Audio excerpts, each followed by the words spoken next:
hemos creado una asociación civil sin fines de lucro de defensa de derecho colectivo, ¿no? Que es un poco diferente. Nosotros estamos trabajando desde ese lugar con muchas cuestiones que tienen que ver con el denominador común, que es de la sociedad, que es el ciudadano. Ciudadano que tiene demanda por doquier, digamos, pero que la característica siempre que tiene que ser colectiva. No estamos en esta asociación defendiendo intereses particulares, o sea, no podemos ir a defender porque no lo vamos a hacer, básicamente una defensa sobre el consumo de, no sé, algún producto determinado. No, estamos hablando de conductas colectivas, tema que quedó antes de irnos al bloque, al descansito de esta musiquita. La diferencia que hay normalmente de lo que venía siendo hasta el año 94, donde se incorpora los derechos humanos. En los tiempos anteriores, lástima no está el doctor Quevedo para discutir un rato con él, cuando hablamos de derechos sociales y económicos, no estamos específicamente hablando de los derechos esenciales de la vida. O sea, las personas, cuando nacen o cuando son concebidas hoy en día, en la concepción ya tienen derecho. O sea que el humano, desde el momento de la concepción, ya empieza a tener derechos.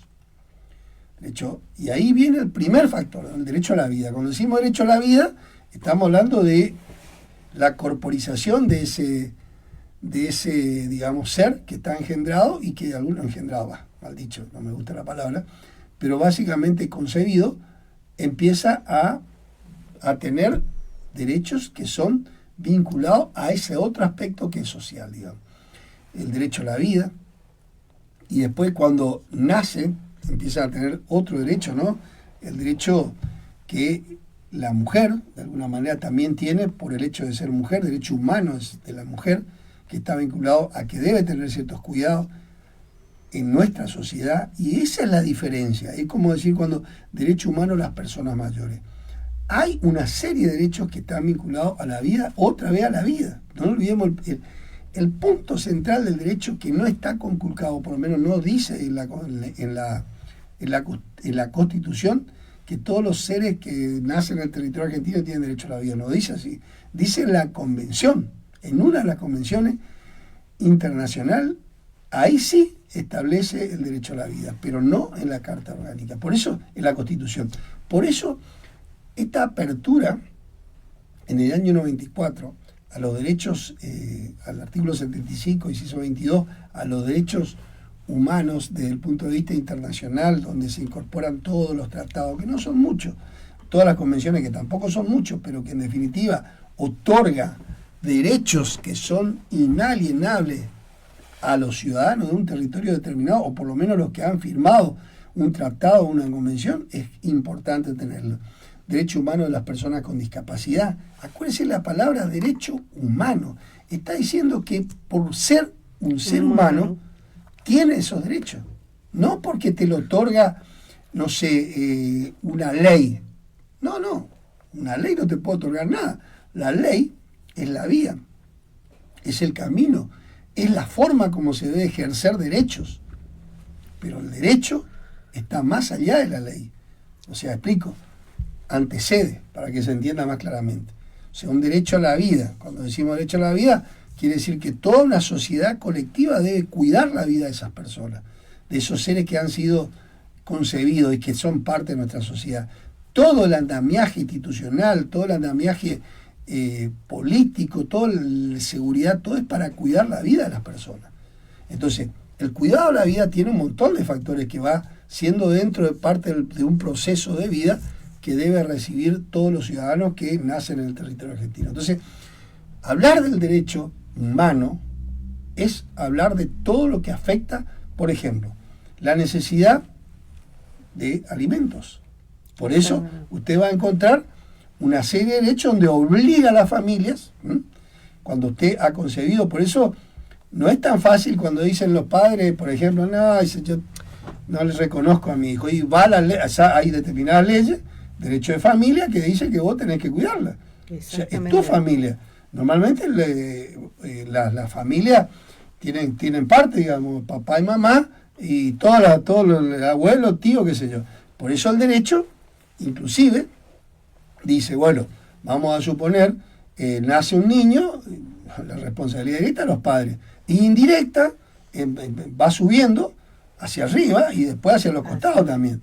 La obligación de, si ese chico no tiene alimento, de que de alguno de los sectores de ese miembro de familia, y si no, cuando ya no hay esa cobertura, digamos que tiene que venir a la familia, directamente el Estado. Del Estado, sí. Entonces, de los derechos del niño y niña y de los adolescentes. Ahí está. Cuando hablamos del derecho humano, pongámosle la palabra siempre, sí, derecho humano de la niña, niño y adolescente. Entonces, quiere decir que ahí está la ley cumpliendo un rol de ejercer ese derecho que es al alimento. ¿No es cierto? Bueno, ahí vamos viendo cómo se va consolidando los derechos humanos. Esos son los derechos humanos. Vamos a suponer, vamos a ir hablando de otro punto. El derecho humano a la vivienda digna o a la calidad de vida.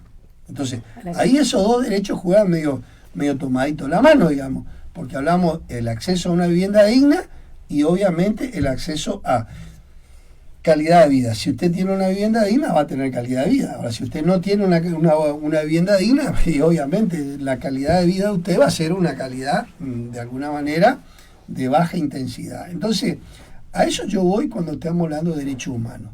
Son derechos que están consagrados en la Constitución. Quizás no dice así, pero la palabra derecho humano está diciendo eso.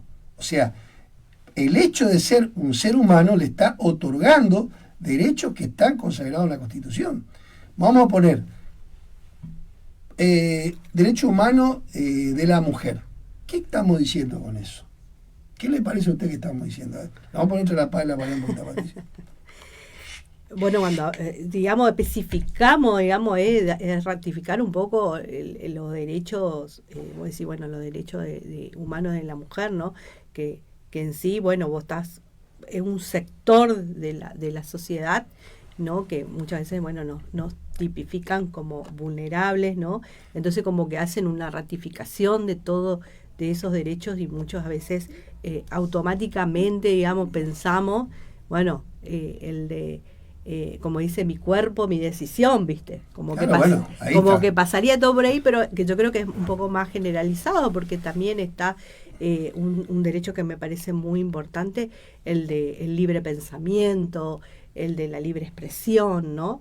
Que quizás por ahí tenemos muy naturalizados esto de decir, bueno, yo digo lo que pienso, pero también eso vino en un proceso dentro de la Argentina, porque en otros tiempos no era que vos podías decir todo. Hoy nosotros nos sentamos acá en esta radio y expresamos, bien o mal, desde nuestro punto de vista, ¿no? Que del otro lado pueden decir, che, ¿qué está diciendo Patricia? Está diciendo una gansada, ¿no? Pero tenemos esta libre expresión y también le damos lugar al vecino o a la vecina que venga y se exprese. Que algo tan natural, ¿viste? Y muchas veces las mujeres... Bueno, a ver, no es tan natural, digamos. Sí, no es... que el derecho de la mujer, digamos, en este siglo, en el siglo XXI... Costó mucho, por eso. Digamos, y cuesta todavía. Yo diría que estamos en la etapa primaria, inclusive. Sí.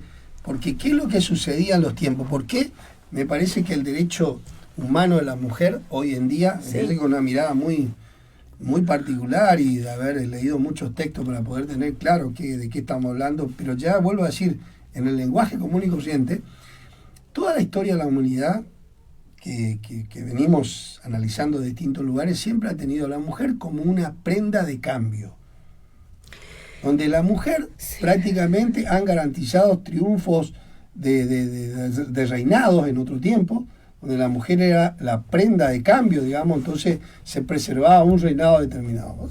Los países, no sé, europeos, por ejemplo, que tienen, hoy por hoy, siguen teniendo reinado. Siguen, fíjate vos que estamos hablando de proceso histórico. Por eso te digo, las casas, hablo, por eso, algo tan que tendría que ser tan natural, el derecho a la expresión, al libre pensamiento.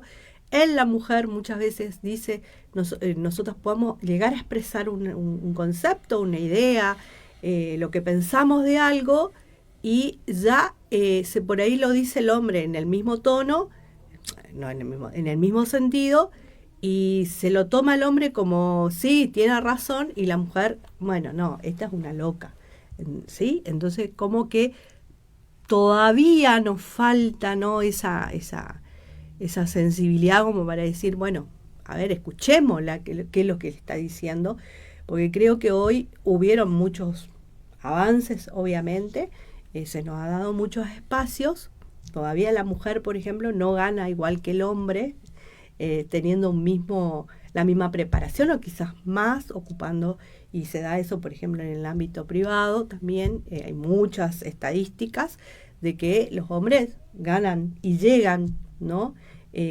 Quizás más rápidamente a altos puestos que la mujer. A ver, más profundo te voy a decir. En la Argentina no se habla de homicidio, se habla de femicidio. Ahí vos ves todavía la gran diferencia que hay, digamos. Hoy todavía tenés en la Argentina una lista enorme de femicidio que es importantísimo. Entonces, el día que empecemos a mirar que esa estadística baja, quiere decir que hay más respeto, digamos. Fíjate vos que con el caso de Cecilia, del Chaco, ¿no? Bueno, estuve escuchando las expresiones del gobernador, la verdad que lamentable sus expresiones, y también creo que conspiramos las mujeres contra las mujeres, ¿no? Una diputada chaqueña diciendo de que Cecilia eligió mal a su familia, ¿no? Eligió mal a su compañero.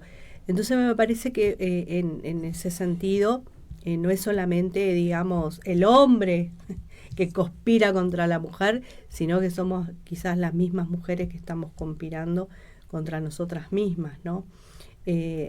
Por eso hablo de la libertad de pensamiento también, porque si yo tengo una postura frente a lo que es, por ejemplo, el tema del aborto, y no quiero polemizar con esto, o sea, nos sentamos las dos, bueno, te tomo vos como sos una mujer y yo una mujer y yo opino de esto, y bueno, no es que yo sea tu enemiga, porque yo tengo otro pensamiento con respecto al aborto, ¿no? Entonces me parece que eso también, o de decir, no, esta mina la dejamos afuera porque no está pensando igual que nosotras, ¿no? Entonces, creo que en eso también corre por ahí una ventaja, como dicen siempre los hombres, ¿no? Los hombres se pelean, pero después a los 2 segundos están todos juntos y comiendo un asado. Y por ahí las mujeres, eso es lo que más nos cuesta, ¿no? De decir, bueno, intercambiamos, debatimos y luego, no sé, nos juntamos a tomar un mate. No pasa eso. A ver, no importa. Yo digo que no, importa y no importa. Importa porque uno dice, bueno, lo ideal sería tal o cual cosa. No importa en la magnitud, me refiero y me hago cargo de lo que yo digo, porque tiene que ver con tantos años de la humanidad, digamos, donde el lugar de la mujer, estoy hablando de ya cuando las sociedades se consolidaron y han dejado atrás el periodo de barbarie, y dice, bueno, porque eso arranca ya con los romanos, digamos, donde empezamos a ver el derecho como uno de los ejes centrales de organización de la sociedad.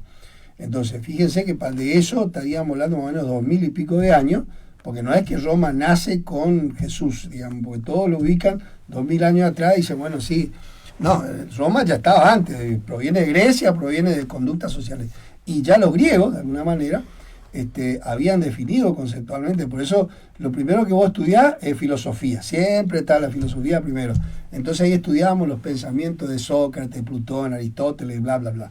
Después empezamos, de ahí decimos, estos son los padres de la ciencia, y ahí empezamos a estudiar la ciencia. Ahora, las conductas sociales son históricas, y ya en ese momento quizás, las sociedades quizás tenían, y sobre todo la romana, una visión un tanto diferente, porque había sectores de la sociedad que por ahí tenían como cierto criterio de igualdad para sus propias necesidades. La polis no, digamos, los pueblos todavía tenían... Eran iguales entre los iguales. Sí, claro, bueno, por eso. Yo creo que en los tiempos actuales es importante hablar mucho más de los derechos humanos de la mujer. Por eso toco esto como un eslabón y lo vamos a ir tocando día a día. Me parece que es importante ir teniendo claro cuáles son los derechos humanos verdaderamente, de dónde actuamos. ¿Qué sentido? ¿Qué quiere decir derechos humanos? ¿Qué estamos diciendo cuando apuntamos desde un lugar determinado o un rol de una institución determinada a la sociedad cuando estamos diciendo derechos humanos? El derecho del hombre y la mujer, pero en igualdad de condiciones. Si en una sociedad, vuelvo a decir, insisto, no es noticia, tendría que ser una gran noticia, no deseo a nadie, un femicidio durante un año, y no que sea dato estadístico. Cuando pasa a ser una noticia, quizá se empieza a ver como un cambio. Porque a mí me tendría que asombrar escuchar una cosa de eso, pero no escucharlo y como decir, bueno, che, otra vez, y me cruzo el brazo y ahí quedamos. Entonces, seguimos en una situación complicada y quiere decir que todavía hay mucho para hacer para que de alguna u otra manera podamos pensar, y eso ya tiene que ver con la familia, che. O sea, sí, que yo no dejo de pensar, sí, tal cual, que tiene que ver, yo lo charlo mucho con mis hijos, que son chicos todavía, pero que en definitiva uno le va... dice, hay un dicho que dice, nadie nace de un repollo, ¿no?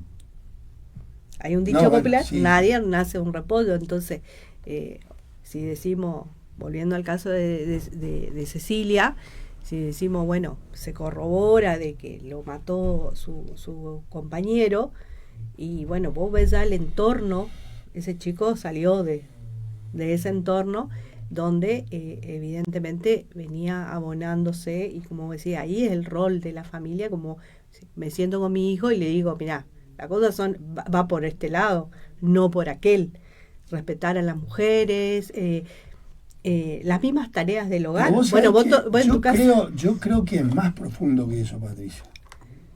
Porque la conducta agresiva, ¿sí? Que algunos tienen más o tienen menos. Los niños copian y son una esponja, como dice, ¿no? Sí, pero vos sabés que va más allá de eso. Vos sabés que yo creo que no es solamente social. Es como que hay una genética una genética en la historia de la humanidad, donde el hombre, por decirlo, no quiero usar la palabra, porque la palabra macho de la especie me parece muy animal, digamos, muy concepto para definir al de la especie, que no es hembra, digamos. Sí. Que, bueno, entonces yo pienso que es hasta inclusive genético, que va a llevar muchos años el cambio. Está en el ADN. Está en el ADN, vos sabés que es una información genética, sí. Es una información que es difícil, porque por una cuestión, viste, de una reacción en un momento, el hombre, por una cuestión de machismo, pero no solamente machismo hacia la mujer, sino machismo entre hombres, por ser más macho, viste, en un determinado, sí, lugar. O si no, no tendría tanta fuerza la conducta que nosotros aceptamos, por ejemplo, y es social, ¿cómo es? Los boxeos, por ejemplo, el boxeo, o la UFC, todo eso, como que eso es el ring donde está, y vos fíjate que ahí hay mujer y hombre arengando, claro. ¿Entendés? Y ahí se está probando, que se está midiendo la especie, que a lo mejor en otra época era en un campo de batalla, donde esos hombres eran más fuertes y iban y dirimían su ADN, o su composición de ADN, esa parte, a lo mejor uno tenía más, sí, testosterona que el otro, y se iban y se mataban. Bueno, hoy lo hacemos ordenadamente. Yo hubiese preferido que sea el fútbol, ¿viste? El fútbol, el básquet, no. Pero viste que... Y ahí está bueno lo que está sucediendo, por ejemplo, cuando veo, y a mí me satisface enormemente ver jugar chicas y chicos juntos en una cancha, ya sea de fútbol o ya sea de básquet. Ahí está empezando a existir un cambio. Pero después, cuando seguimos mostrando las grandes luchas, digamos, entre McConnell y no sé qué, y todos los grandes... que a mí me gusta el deporte, pero ese deporte medio que siempre, si bien es llamativo, pero fíjate que está en el ADN. Claro. Porque por algo se consolida en ese tipo de lugares. Si fuera rechazado, no, es más, millones de pesos se invierten en ese tipo de conductas. Y fíjate cómo es, que es un rescate histórico de la humanidad, las contiendas en los rines, ya sea de la lucha libre o ya sea el boxeo. Hoy en día hasta el boxeo se dejó de ser el boxeo tradicional, ya no es más, viste, de dos brazos contra dos brazos, son dos brazos y dos piernas y codo y todo, porque hoy en día el boxeo dejó de ser boxeo tradicional para ser un boxeo de mixto, digamos. Claro. Mixto no solamente por el tipo de formación que tenga quien suba al ring, sino porque aparte usa la rodilla, usa las piernas, todo, o sea que intensificamos esa conducta. Y eso va, de alguna manera, absorbido y está más allá de cómo vos organices tu familia. Lamentablemente hay un contexto social que a través de la prensa, que a través de los factores de comunicación, que le va llegando otra vez y seguimos alimentando. O sea, hay muchas cosas que tenemos que aprender como sociedad y tenemos que tratar de mandar mensajes para que la sociedad también mande mensajes que no hay que alentar y seguir alentando ese tipo de conducta.